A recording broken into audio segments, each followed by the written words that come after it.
Welcome in to Duval Daily presented by GenJag.com. I'm Jordan Lugo. Thank you so much for tuning in. Right now, we are reviewing Jaguars versus Steelers. Jaguars lost to the Steelers by a final score of 16-15 on Saturday night at the bank. It was a hotly contested contest, to be sure. We will look at everything that I noticed. Of course, this is a live stream, so you guys can chime in the chat as well. And I will do my best to get to all of our questions, comments, concerns. Really appreciate y'all for being here. A lot of good came out of this contest, and unfortunately some bad as well. We'll get to all of it. Please subscribe and hit that notification bell so you do not miss a show on here. You can follow me at Jordan DeLugo on Twitter, Generation Jaguar at Generation Jag. Steelers at Jaguars. Steelers won 16-15. We'll jump into just the injury stuff real quick here.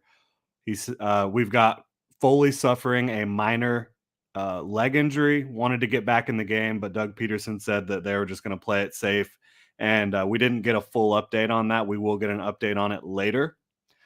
So obviously the Jaguars cannot afford to lose Foley Fatukasi for any extended period of time. But at this moment, it looks like that was more of a minor thing where it's not going to end up holding him out in the regular season or anything like that. Shaquille Griffin also didn't play. He had a little bit of back tightness yesterday morning, so the Jaguars did not want him to go for obvious reasons. Starting outside cornerback, you cannot afford to put him out there in a situation where you really don't need him to be playing in the preseason. All right, we've got some people checking in the chat. John says, bummer, I won't be able to see this live. The two major things I'm hoping you talk about is Trevor's performance and the kicking situation. We will be talking about both of those things, certainly. Big Beanie says, defense looking pretty good. We've got R checking in, and I now know who that is. Glad to see that you're here, R. Checking in saying Duval. Derek Sindler, got to work on the 2-minute defense. Yeah, it was a little bit of a disappointing thing there where you had Kenny Pickett, the rookie, get in and lead them on a scoring drive. We'll talk about that. X is checking in saying that defense looks scary. Florida Boy's checking in saying good morning. Zen says ETN okay? Yes, I believe he is. Robert says just wait until Lloyd and Williams play. Yeah, we're talking about Devin Lloyd and Darius Williams. I agree those two players will greatly help the Jaguars starting defense. Billy says Jaguars looked great. I would say at times they looked great. For most of the first half, that defense did look great. We'll jump into all that right here, guys.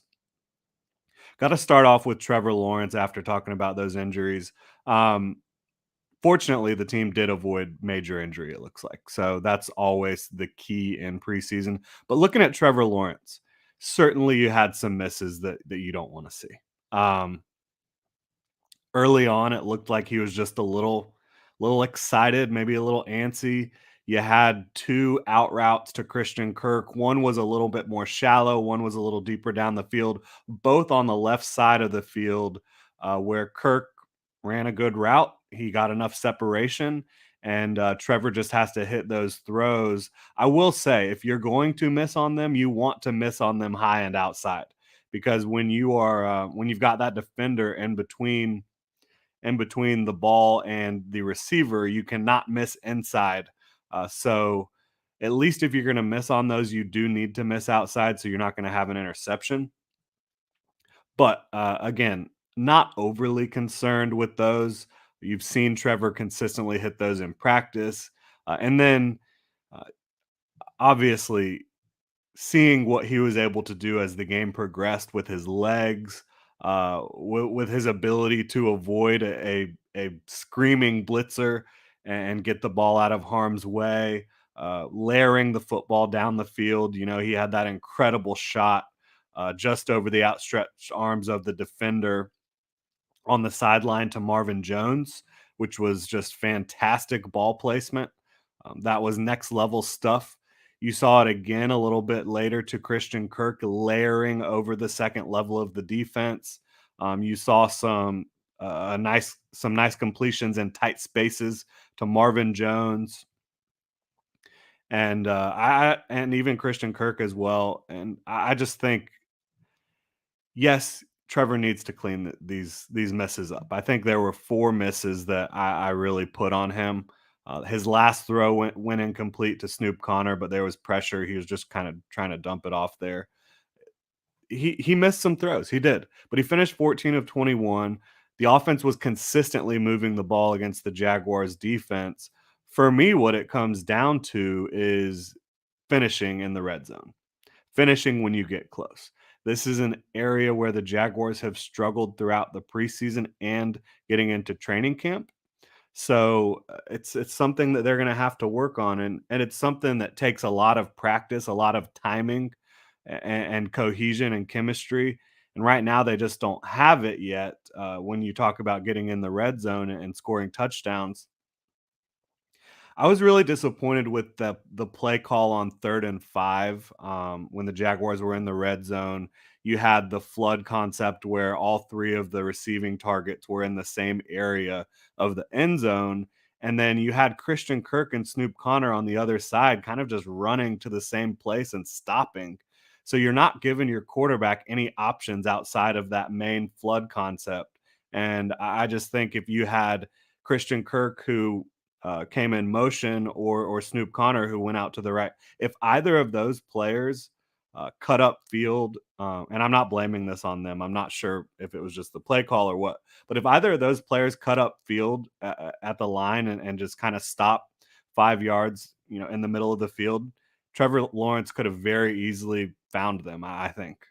So that was a little disappointing to me. That play call, that play design, the execution of it. I think they could have done a better job giving Trevor Lawrence another option because the Steelers were all over the 3 routes that were on the left side of the field. So something that I want to see the coaching staff improve in that regard. But I'm encouraged by Trevor Lawrence. I mean, everything I've seen in training camp, he's taking care of the football. He's not turning it over. He's making some incredible plays with his legs and with his arm. You want to see him tighten it up. And over the course of a full game, you're not going to miss a couple misses, or you're not going to dwell on a few misses early in the game. Like that's very common throughout the NFL for quarterbacks as you just kind of are getting things going. But we only were able to see Trevor for about a half, right? So if he plays another half of football, I think you see things continue to settle down and him continue to make really impressive plays with his arms and his legs. But he does need to clean it up. He needs to be more ready early in the game to complete these passes because there was just a few too many that got away from him. I think 4 in total. 4 out of 21 passes off target is too much. But I think he can and he will clean it up. Third down efficiency was pretty good. But again, it's great if you can move the ball from 20 to 20, but once you get in the red zone, you've got to be able to punch it in on offense. And that comes down to execution from Trevor, from the receivers, and play calling as well. You've just got to figure out easier ways to get into the end zone. And then sometimes you just got to have someone make a play. All right. So Ryan Santoso, got to talk about it here. Jaguars kicker. Um, he's the only kicker on the roster right now. Elliott Fry was injured in the preseason game against the Browns and was waived. So Santoso is the only kicker on the roster right now. He didn't get injured, but he might have a bruised ego after this one. He hit 2 of 4 attempts. Of course, 50% on field goals is not good enough. His 2 misses were from 51 and 57, which are deep, but you got to make one of them. And you have an opportunity with the game on the line to go out there, make a kick, become a hero, earn your job, and you fall flat. And then when you look at his 24-yard field goal that he made, he almost missed that one too, dangerously close to missing that. He wasn't good enough, bottom line. If you're kicking from 24 yards out, you need to deliver an accurate kick. That's what you're getting paid to do. You can't feel that sketchy on a 24-yard attempt. And then, of course, missing the 51 and the 57-yarder. Just not good enough for Santoso, unfortunately. I think the Jaguars are going to have to go back to the drawing board and figure out how to bring in some more competition at kicker, whether that be after cuts happen. Teams are cutting down from 85 to 80. They have to do that by Tuesday of this week. So maybe a kicker gets released. Maybe you have to wait until teams cut down to 53 and go get yourself a kicker to compete with Ryan Santoso. But at this point, he does not appear to be a short or long-term answer for the Jaguars at kicker. We'll get into a few comments here. Chandler says the 2-minute defense was against a secondary full of backups. Yes, I think that is a great point. Um, Shaquille Griffin did not play. Darius Williams is still not playing. And I had this written down in my notes. Deontay Johnson and Chase Claypool versus Chris Claybrooks and Trey Herndon is not going to end well ever. And that's nothing against Herndon and Claybrooks, but Claypool, for his struggles that he had last year, he's one of the most physically imposing receivers in the NFL. Deontay Johnson is one of the best route runners and precision receivers in the NFL. So that's not going to end well. So you got to have Darius and Shaq out there in these types of situations. But at the same time, I still think going up against a rookie quarterback, having that defensive front out there that was playing so well, you can't give up that touchdown. You just can't give it up. But again, there is the caveat: Chris Claybrooks and Trey Herndon going up against Claypool and Johnson is just not going to end well ever. So it's tough to be super critical about that, but you just want to see them make a play and get off the field. You give Kenny Pickett just a minute 5 to go get a touchdown at the end of the half, and your starting defense, again, without Darius Williams, without Shaq Griffin, is unable to get the job done. It was a little disappointing to see, but Kenny Pickett was slinging it. He was doing a good job. I just think really it comes down to if your starters are out there. If Shaq Griffin and Darius Williams are out there and that happens, then you're really disappointed. And I would get that. It's still a little disappointing because you go into the half after dominating defensively, you go into the half down 7-6. So you want to clean it up, but at the same time, you kind of get why it happened with Claybrooks and Herndon out there. Derek says those layering throws shows why he was the number 1 pick. Yeah, those were impressive. Just as impressive, though, for me was just Trevor's ability to manage the pocket, to avoid the blitz, to feel comfortable. And you have guys collapsing in on you, and you're still able to just stand tall. You have a blitzer screaming in at you. You're one-on-one, and you're able to evade him and get rid of the football. These are big-time plays by Trevor Lawrence. Joaquin says, I really like what I've seen. Yeah, there's plenty to like. Us and them says our receivers were getting open, so I felt good about it. Trevor will work hard and fix it. I would agree with you. I think Trevor will bounce back from the few misses he had. Chef Florida Boy says Kirk and Trevor need more time together. Marvin Jones still his security blanket. Kirk needs to give some money back. No, Christian Kirk played excellent football last night. He caught 5 of 8 targets. The 3 targets that were not caught were the 2 misses on out routes and a deep shot that Trevor took that was just not even close to being on the money. So Christian Kirk was excellent last night, and he showed why I think he will be the Jaguars' number 1 receiver in 2022 in terms of targets, catches, yards, all that. I mean, you look at Zay Jones, you like what you've seen from Zay Jones. Zay Jones is the Jaguars' number 1 X receiver, right? He's going to be the X receiver, but that doesn't mean that he's the number 1 target. Christian Kirk is the number 1 target in this offense, and he's going to move all around the field. And he looked really damn good last night, in my opinion. He was able to get open, find the soft spots and zones, make catches through contact. The only balls that were thrown his way that were not caught and were not positive plays were when Trevor missed. So I'm very pleased with Christian Kirk's debut with the Jaguars. Joaquin says Visca was consistently open. Yeah, I think you saw him get the screen pass. You saw him on a couple plays where Trevor was not able to find him running open. I agree with you. The one thing I will say is I've seen some people critical of Trevor not finding Visca or not seeing Visca. you have to watch where Trevor's progression is, where his eyes are looking to start the play. If he is working the left side of the field and Visca's on the right side and Visca's open immediately, if he's your third or fourth read, you're not going to get to him immediately. That's just the way football is. Like, you can't just watch this and not look at where the quarterback's eyes are. If the play is designed to go to the left side and Visca's on the right side and he gets open immediately, the quarterback's not going to see him. That's just the way it is. Now, could Trevor maybe do a better job pre-snap of recognizing that Laviska might be open immediately and changing his read? Yeah, you could talk about that. But this is a guy going into his second year, his first year in this offense. I think you need to give him more time than that to become like this master manipulator at the line of scrimmage, which he has shown progress in. And he has shown progress in reading defenses pre-snap, but it's not an issue for me at this point. Billy says, think this is a great blueprint for future Jaguars. Finally, a coach who can coach. Absolutely. And one of the biggest things I saw from Doug Peterson and this coaching staff was when Trevor hit Christian Kirk, and it was definitely a drop, but it was a quick bang bang play right before the 2 minute warning. Um, and the team got up and they snapped the ball quickly, not allowing the Steelers to challenge that play. I thought that was awesome. Awesome game management.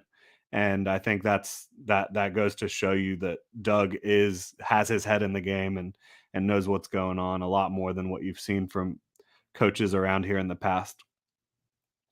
Us and them talking about Josh Thompson's play on that punt. Yeah, great punt by Logan Cook. Josh Thompson got down there just in the nick of time to knock it back and pin the Steelers deep. That was a beautiful play by Josh Thompson, who is a former cornerback out of Texas. He's a rookie, converted to safety with the Jaguars, and he's out here making a lot of plays on special teams, and he's trying to make this roster. I don't know if he's going to be able to. There's certainly plenty of competition at safety, but plays like that stand out for the coaching staff, no doubt. Us and them says Cincy is going to cut a good kicker because McPherson ain't going anywhere, and we got first dibs on the waiver wire. There you go. There you go. I'm not sure who Cincy's backup kicker is right now, but if that is the case, absolutely, that's a great point. Because the Jaguars, like us and them says, they do have first dibs on the waiver wire to start right now and to start the season. So I think for the first 3 weeks. Florida Boy says get Lambo back. Yeah, well, Lambo hasn't signed with anyone. I think there's a reason for that. Ray says, why do Trevor Lawrence's struggles with red zone touchdowns? I've seen him miss those same throws at the combine. What throws did he miss in the red zone that were egregious? I'm not sure what you're talking about there. I think it was more about the play designs in the red zone. And okay, so on the I think it was the second red zone drive. You get in the red zone and then you just hand it to Snoop Connor twice in a row, and then you expect Trevor to bail you out on third and medium. I don't like that plan, really, to be completely honest. And that's just my take on it. I think you got to give Trevor more opportunities than one on a red zone drive. But yeah, Trevor has not been perfect. I'm not trying to say he has been. He did miss some throws early on, but I don't think the red zone is where he really struggled. I think that the entire offense was an issue. Fod checks in. I hope I'm saying that right. FUAD says, what do you think of Walker Little versus Jawan Taylor? I've talked about this a lot. I believe that overall, I think Walker Little is going to be the starter and should be the starter. But if you're just looking at this game, and they traded off. Jawan played the first series, Walker the second, and they went back and forth a little bit. Jawan Taylor played better than Walker Little yesterday. And neither of them had an easy assignment on the right side going up against TJ Watt for the first two series. Make no mistake about it, TJ Watt is one of the 5 best defenders in football right now, in my opinion. He's a candidate for defensive MVP. He took advantage of Walker Little. And where I think Jawan did a better job of taking on that incredibly difficult assignment was he was able to strike quickly. against TJ Watt. I think Watt's explosiveness off of the line of scrimmage was really startling for Walker Little and difficult to deal with. And he did end up giving a sack. And then Little also had a bust in the run game that led to it was either a tackle for loss or a tackle right at the line of scrimmage. So it wasn't Little's finest performance, certainly. I think Jawan Taylor played better in this one. And that's just the way that this one went. Does it change my opinion of how that should play out? No, I think Walker Little is your future at right tackle, it looks like still. I mean, he's played well for the most part. And if you're going to fire someone or throw someone under the bus or say they shouldn't be a starter for allowing TJ Watt to get pressure or get a sack, you're not going to have any starting tackles left in the league. He is an unbelievable talent. Walker Little, you want to see him play that a little bit better. I do think that was great learning experience for him going up against such a dominant tackle. But overall, I think Jawan won this battle. Is he going to win the war for the starting right tackle spot? I don't know, but Jawan did win this battle. I have to give him credit for that. Jacob says, didn't watch the game. Did Ingram play last night? He did play. I believe he caught one pass. Yeah, one pass for 2 yards. And they got him going the week prior. I think they were trying to get some other things going this week for sure. Us and them says, if you're not moving Kirk up your fantasy board, take a drug test. LOL. I don't know about that, but yeah, I mean, Christian Kirk, he's going to be the Jaguars' #1 receiver in targets, in my opinion. Randy says Santoso is getting cut, right? I don't know. There's no other kicker on the roster, so if you cut him, you got to find another kicker to bring in. That's for sure. Chandler says Trevor awareness and quickness to get the snap off before the 2-minute warning after the completion called complete. Yeah, it was absolutely. He's talking about that play where, and that wasn't just Trevor, that's coaching as well. That was awesome. So the Steelers couldn't challenge that one. Us and them says perfect red zone assessment. IMO play calling down there was crap. Yeah, and Doug did talk about it after the game. They wanted to come out and establish the run on that drive and establish the run in the red zone. They did a little bit. It is what it is. The coaches got to get better. The players got to get better down there. Billy says, remember the coaches called the game so they could grade the players to get the best possible roster. Yeah, I mean, it's a fair point to say that this was not a full game plan. Like, this was not what you're going to see in the regular season. It is still more vanilla than the regular season. So that is something to keep in mind when being critical here. Us and them says, this is where Jawan Taylor having experience makes a difference. That was the best athlete to ever line up against Little. Yeah, it was. But great experience for Little lining up against TJ Watt, one of the best pass rushers in the game. Timothy says, Doug said he was wanting to try. Yeah, I was just talking about that. I'm with you, Timothy. Didn't care for the play calling down there. And the egregious one for me again was the flood concept to the left side where there were just not a lot of options for Trevor Lawrence when the Steelers had it all covered up easily. Fod checks in, says, for the red zone stuff, feels like there's a lot Doug isn't showing. I think that's fair. They're not trying to give away their plan for week 1 and beyond. He says, also, don't sweat the pronunciation. I appreciate that. I would like to get it right, though. So if you want to drop the frenetic pronunciation for me down here, I'll make sure we can get it right in the future. Randy says, who would you sign at kicker that's available right now? I don't know. I don't have my eyes all over the kicker market. I mean, Matthew Wright is still available, and he was very accurate for the Jaguars for the most part last year. But I think us and them was referring to whoever Cincinnati's backup kicker is. I'm not sure who that is, but I'm sure that there will be a kicker on the market, whether it's this week or the following week, that the Jaguars are going to bring in. Antoine's checking in from the nation's capital. He says, regardless of what has or hasn't happened, this team's base is good. Do you mean like their talent base, their starters? Not sure what that means. Young says this team looks night and day from last year, but the red zone and kicking seems to continue to be a problem. Do you think it's just chemistry or is it legit concern? I think at this time, the Jaguars' red zone offense is not good enough. Kicking is absolutely a concern. It has to be fixed. Uh, with more reps, with more practice time, with more in-game experience and opportunities, I do think the red zone offense can grow, but it needs to. It's not where it needs to be right now. I think anybody would admit that. Doug Peterson, Trevor Lawrence, any analyst. Mark says need to talk about how good the O line played this game. Yeah, outside of TJ Watt getting pressure, which he's going to get pressure, he's going to get his. The O line did play well. And talking about another piece of the O line that is there's still a position battle going on. You look at Ben Barch getting in there in the starting lineup this week and playing really well at left guard. I'm really impressed with his performances the last 2 weeks, both in pass protection and in the run game.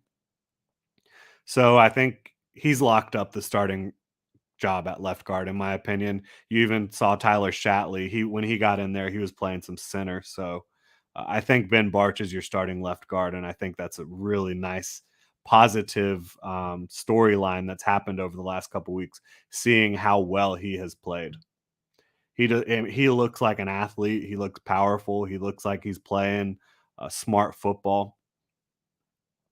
Okay, so it's Fuad, everyone. Love to see it. Thank you for clearing that up for me. I'll make sure to get it right in the future. All right. Why is it so hard for us to find a kicker, says Young?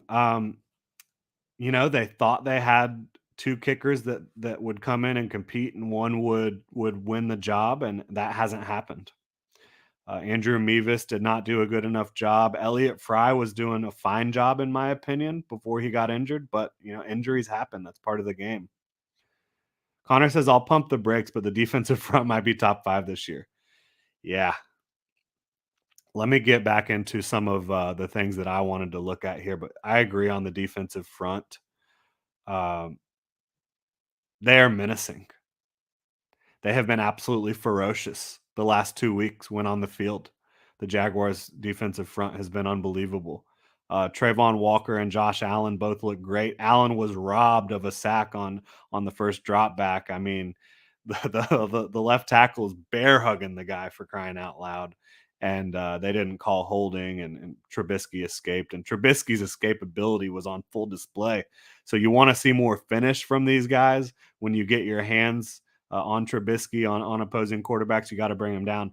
And there are very few quarterbacks in the NFL who do have better escapability than Trubisky. So I get that. But at the same time, you need to finish a few more of those plays before he's able to do something with his legs. Arden Key, goodness gracious. This guy looks like he might have been one of the steals of free agency across the entire league. He's come in as that interior pass rush specialist. It's his second year in that role. He did it last year for San Francisco as well. And he has been, I mean, he's too fast and quick and has too many moves in his bag of tricks for these guards to keep up with him on the interior. You love to see it. Then you talk about Smoot as well. And I just think Arden Key and DeJuan Smoot as these rotational pass rushers, that is such a great development for this team and for this roster. It is unfortunate that they're both on 1-year contracts right now. You'd love to see them stick around, but Arden Key's been unbelievable. DeJuan Smoot forced a safety and then forced a fumble, both in critical situations. Pretty crazy. Pretty crazy how good those guys are playing. And Josh Allen's playing great. Trevon Walker's playing great. I think Foye Oluokun had another solid game. He does such a good job communicating and getting everyone in the right positions to succeed. And then you talk about Foley Fatukasi. He looked really good. I mean, Roy Robertson Harris looked really good. Devon Hamilton was getting push up the middle. that defensive front looks really good. And if you're new to the channel, I did some predictions for the offense and defense a little while back, probably about a month ago. I said I think the Jaguars defense would finish 11th overall in the top 12, and it's looking pretty good right now, I got to admit. And again, no Shaq Griffin last night, no Darius Williams. So when you've got Clay Brooks and Herndon lining up against Deontay Johnson and Chase Claypool, it ain't gonna be pretty.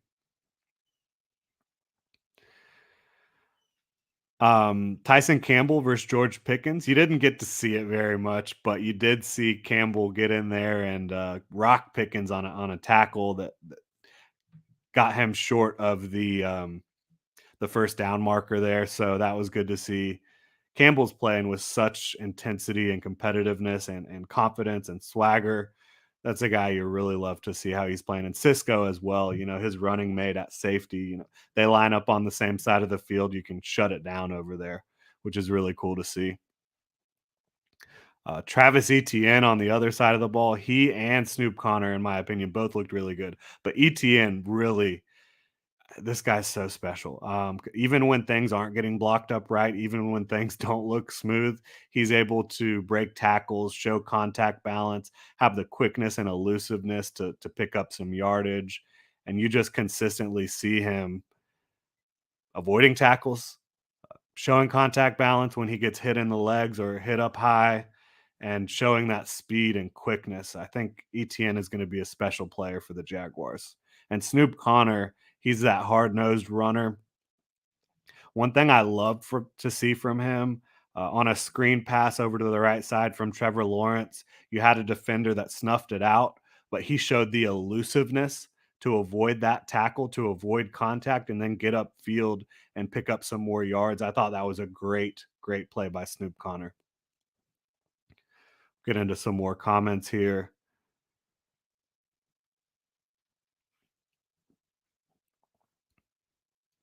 Fuad says, "Is it just me or is a Smoot not playing with the ones as much as expected?" No, it's not just you. He's not going to be a starter. The starters up front are in the middle, Devon Hamilton, and then you've got Foley Fatukasi and Roy Robertson Harris at end, and then outside of them, you've got Trevon Walker and Josh Allen. So Dewan Smoot's not a starter; he's a rotational pass rusher. But on third down, you're going to see him and Arden Key in the game a lot, and they're going to make plays for this team, I think. Dustin says, "Do you see any resemblance of Chad Greenway and Muma?" Gosh, I mean, I remember Chad Greenway playing. I remember him being an effective linebacker. I can't sit here and say that I feel confident evaluating Chad Greenway's game from back in the day, to be honest with you. But talking about Muma, I think he played really well again. Of course, he was not able to stop Benny Snell one on one in that situation towards the end of the half where Snell was able to dive for the end zone. I think that's a play that Muma knows he needs to make, but it's a difficult play. Linebacker one on one with a running back, and Benny Snell is no slouch out here. He's a quality running back, quality depth running back in the NFL. He's been around for a little while now. He knows how to get the job done, and Muma almost got him down. It was just one of those plays where I think if he's asked to make that play in a month or 2 months, much better chance of him doing it. He's still getting his feet wet here in the NFL, but overall, I think he had a very good game. He was able to create pressure on some blitzes. He was able to pick up a few tackles. I think Muma played well, and he continues to improve after what was a big welcome to the NFL moment in the Hall of Fame game where he kind of was swimming upstream, looking a little lost. We've got Christopher saying the defense looked good, always in the quarterback's face and making tough catch for receivers. Our offense red zone looks up. Yeah, I agree with all those points. Says Trevor had a few throws out of reach. Yep, absolutely. Christopher says, I'm not worried about the field goal kicker. That's interesting. I think you might be the only one.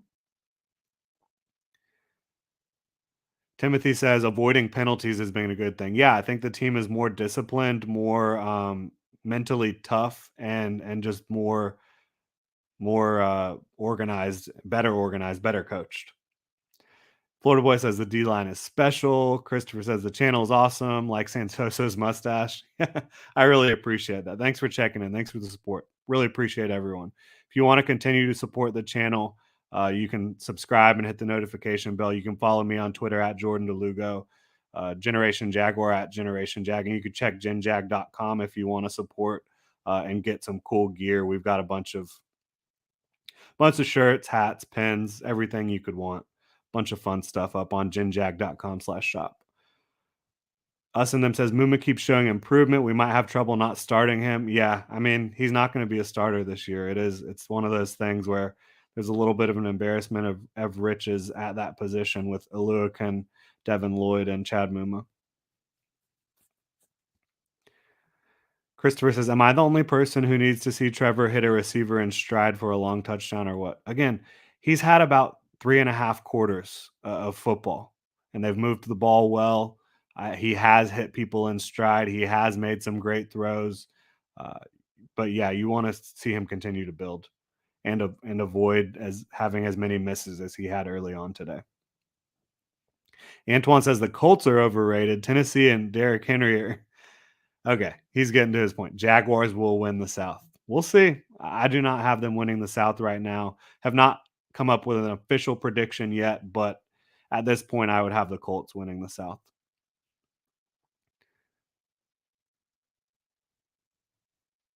All right.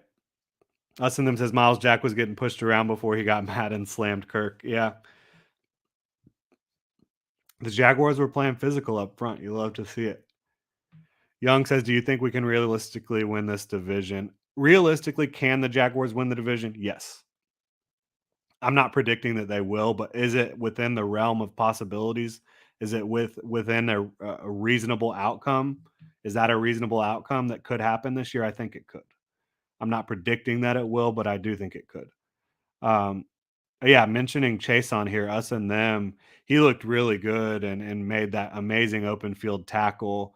He has stepped up this offseason. He has stepped up this training camp. He looks the best he has, and he needs to because the Jaguars spent a first round pick on him. They need to at least get a quality rotational player out of him, and that's what he's looked like so far in the preseason and training camp. Chandler says having Arden, Smoot, Gotsis, and Tufele coming in as rotational pieces is something the Jags D line hasn't had since 2017. You're right. And speaking of Gotsis, he's been playing good football. He played good football last year. He's just a good rotational player. Tufele, I had him in my notes as well. Jay Tufele, he was able to get off blocks easily in this one and make it difficult for the offense to execute. He wasn't able to make these big plays in the open field, but that's a big boy running around trying to tackle some athletic players. But just the fact that he's able to redirect them and run them into other Jaguars defenders, Tufele is really impressing me. And he's one of the reasons the Jaguars moved on from Malcolm Brown, in my opinion.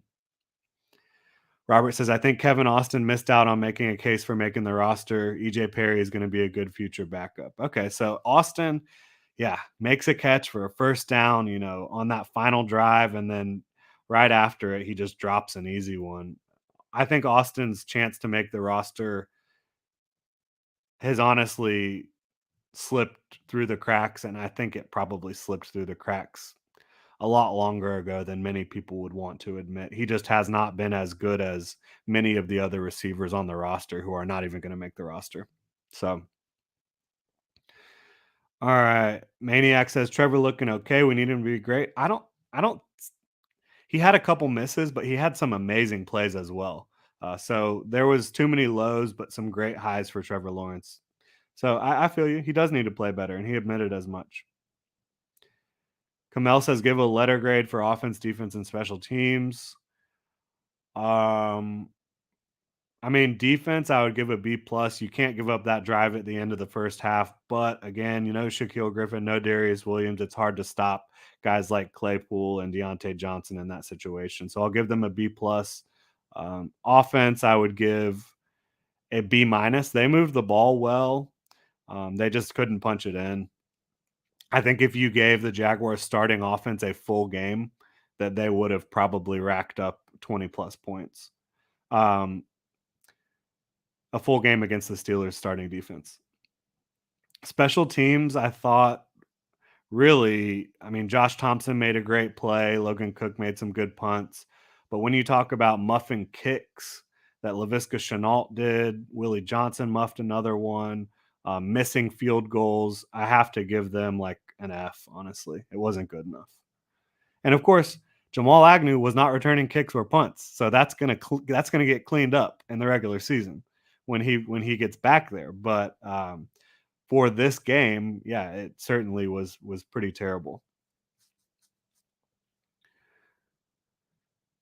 Us and them says biggest negative on defense would be we got to wrap up more. We are swarming to the ball. Yeah, Trubisky is really good at escaping, but yeah, you've got to finish those plays a little bit better. All right. Chandler says when you think about the fact that Trevor started 4 of 8 and then went 10 of 13 the rest of the half, he played really well. I agree. He missed a couple too many, but I'm pleased with his performance overall. You would love to see a touchdown, but that did not happen. Dustin says, who is in danger of being the 5 cut? I would say, I mean, I think one of them will be a receiver. And at this point, I would cut either Kevin Austin or Willie Johnson, probably. Florida Boy saying, Trevor did the finger wagging. Yeah, yeah, that was great. I think Santosa's in danger of being cut. I would say Mekhi Sargent might be in danger of being cut, even though I like what he brings to the table as a smaller running back. I would say you could look at the cornerback position potentially. Maybe I think Gregory Jr. played a little better, but you might see how maybe one of those guys at the back end of the cornerbacks, maybe a safety gets cut as well. We'll see how it plays out. Andrew Heyer checking in. Love to hear from Andrew, my good buddy here. When Robinson comes back, do you think Etienne and him split reps, or do we have a clear 3 down back? I think Etienne can be a 3 down back in the NFL, but when you have James Robinson, he doesn't need to be. So I think they're going to split a lot, and there will be different situations where you get them in. I think there will be situations where they're on the field at the same time with Etienne lined up in the slot. So yeah, I think both are going to play a ton for the Jaguars once James Robinson is back. But once James is back, they're still going to kind of ramp it up slowly. He's not going to come back and get 30 carries in his first game back. They're not going to do that to him. They're going to play it smart. Chandler says, we haven't seen Lawan Winningham since the Hall of Fame game. Any insight on this, Jordan? I think the Jaguars are trying to stash Lawan Winningham on their practice squad, and they don't want anyone else to see him or have tape on him. That's my personal opinion. Maniac Slep says, how you feel about Tim Jones? I feel very good about Tim Jones. I just tweeted this. I think Tim Jones is going to make the Jaguars 53-man roster. Whether that means he's bumping Laquan Treadwell off or the Jaguars are keeping 7 receivers, I think Tim Jones is going to make it. Us and Them says Tim Jones is a practice squad player, IMO. I don't think he makes it to your practice squad after the preseason he's having. And if he does, he's not going to stay around there long because the team's going to bring him up if they have an injury. Tim Jones has proven that he can line up at multiple different spots as a receiver. He's proved that he can make a lot of plays the last 2 weeks. I loved seeing him come back to the football, attack the football in the air versus being passive and letting it come to him, potentially letting the defender get a hand on it or make a play on it. I think Tim Jones has looked really good. And despite getting rocked and absolutely getting launched 5 yards back on one of his catches, I think Tim Jones has proven that he looks like an NFL receiver. He can catch, he can run, he can make people miss. He can align at multiple different spots on the offense. So I think Tim Jones is going to end up sticking around in Jacksonville. Cinema says, I think our DBs are going to eat up the special team spots. Josh Thompson made his case. I'd like to see Gregory Jr. develop more. Yeah. Yeah, DBs, I agree with you. I think they will be a lot of the big special teamers. Rudy Ford, Andrew Winger, Daniel Thomas. Christopher says, do you think they are not showing anything on offense on purpose? I wouldn't say they're not showing anything. I would say they are being vanilla. That's what teams do in the preseason. They're not going to show their hand to the Commanders or the Colts. They want to have that advantage of the unknown to an extent over the first couple weeks of the regular season as a new staff with a new team. Trying to see if I have any more notes here. CJ Beathard, he came in and he kind of showed why folks call him a gamer. He's really struggled in camp since coming back from the groin, did not look great last week, but he comes out, he busts his ass, he gets the team into the end zone. I think that was pretty cool to see from CJ Beathard, and he shows why he's been in the league for as long as he has, and why the Jaguars value him as their number 2 quarterback right now.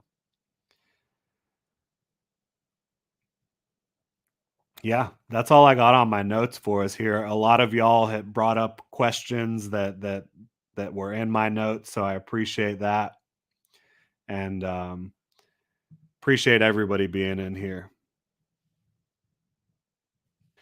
But yeah, unless y'all have more questions, that is going to do it. I would say my main takeaways here are that Trevor does need to clean it up a little bit, but his big time throws and after he settled in, he was playing really good football.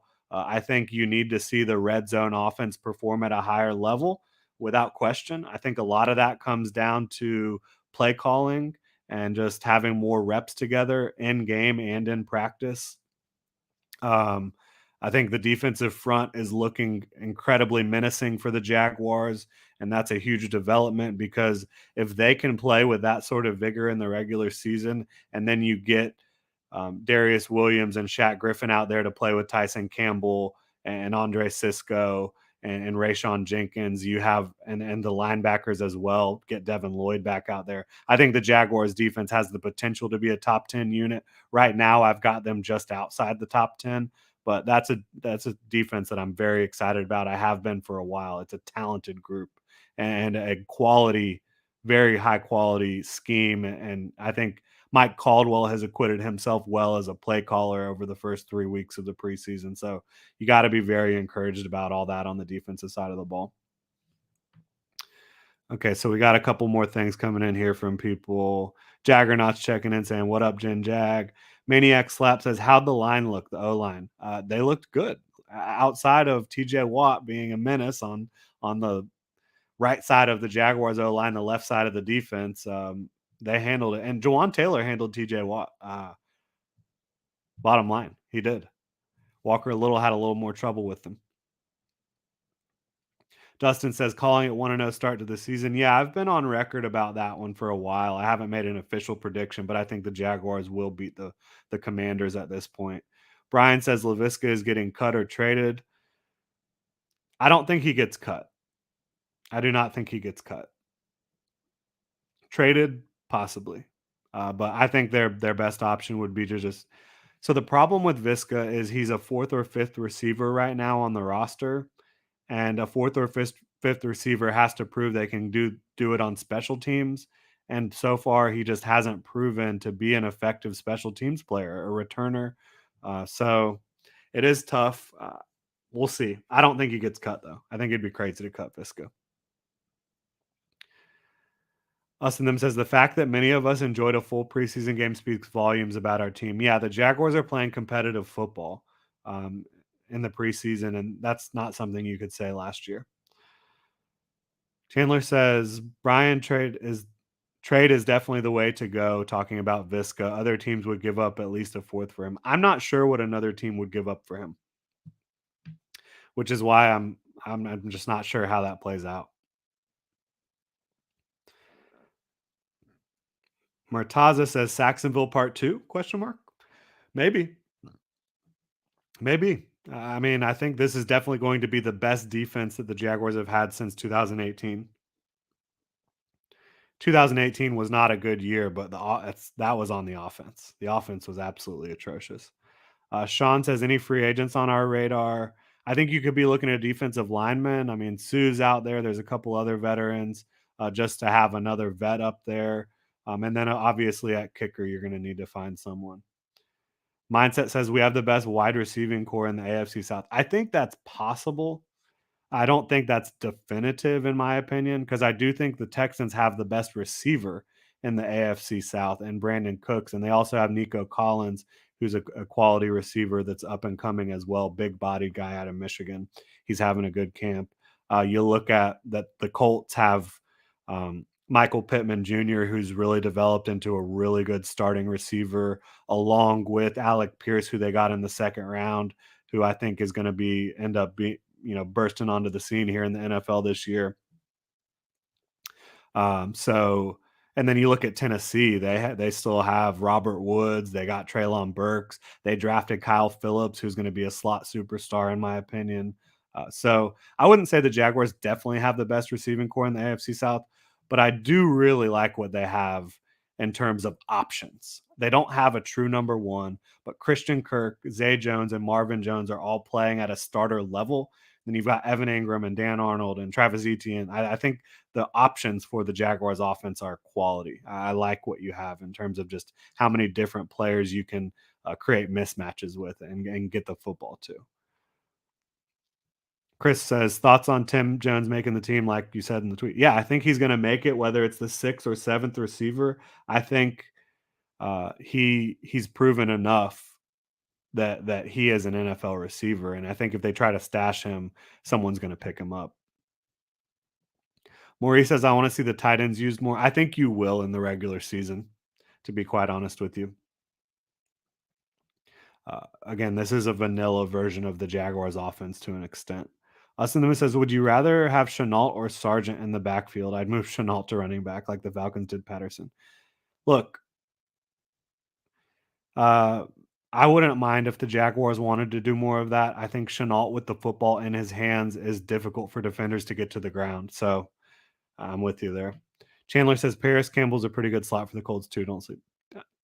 Paris Campbell's been supposed to break out for like 4 years in a row. I need to see it from him personally. And Chandler says now they have Matt Ryan at the helm. The Colts are going to be our biggest competition in the AFC South. Yeah, I think they're the best team in the South. And I think everyone's really undervaluing the Titans. And I think the Texans could be like last year's Lions, where they're competitive every single game, but they don't win a ton of them. Maurice says, which running backs out of Etienne and Robinson making the roster? I think the only locks would be Snoop Connor. I think they might roll with three. They might keep Rock Armstead or Mekhi Sargent, but I don't think there's any locks outside of the top three, which is Etienne, Robinson, and Connor.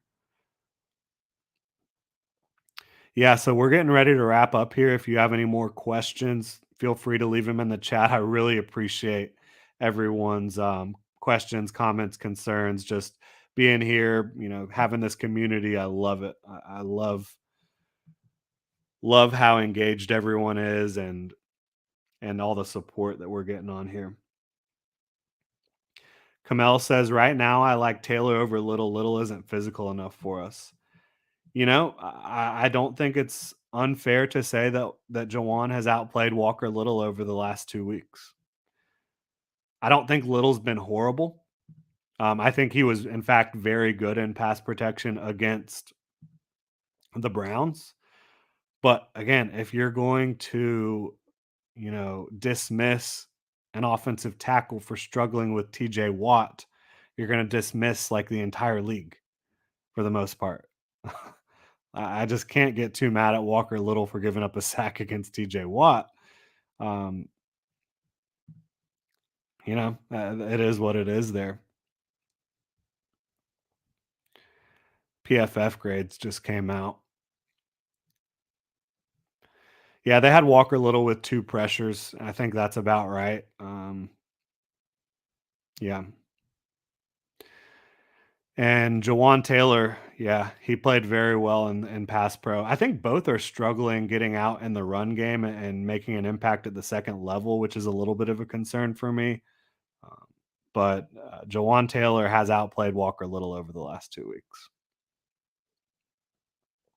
Timothy says, don't forget to drop a like. I appreciate that. Sean says, have you heard any trade rumors involving the Jags going out and getting someone? I have not. There's been rumors about Sue, but I really think that's all they are. Sue's a free agent right now. Mo says, I like Taylor in run situations and Little in pass pro. I think both have kind of struggled, like I just said, getting out and moving in the running game. And both have been pretty good in pass pro. Of course, like I said, Walker Little did struggle against TJ Watt. Austin says, seriously, though, 89 people here, 29 likes. Come on, fans. I love it. It's great. Mo says, subscribed. I appreciate that. Kamel says, my thing is the run game with Little. He doesn't look good in the run game. Neither does Jawan, in my opinion. Both have really struggled there. So I think overall you've got some good options when you're talking about pass pro with Little and with Jawan, but you need to see them play better in the run game, both of them. Chef Florida Boy says, wasn't Little the one who stepped on Trevor or Chark's leg last year? I'm not sure. I don't remember that off the top of my head. All right, y'all. We'll wrap it up right now. Almost an hour in. I really appreciate the support. Appreciate everyone being here. Hit me up on Twitter at Jordan DeLugo. And of course, follow Generation Jaguar at Generation Jag. Make sure to hit the like and subscribe button here on YouTube if you're watching. If you are on your podcast platform of choice, please give us the 5-star ratings. And check genjag.com for all the latest Jaguars news, analysis, and Duval gear. Thank you so much for tuning in, y'all. Have a great rest of your weekend.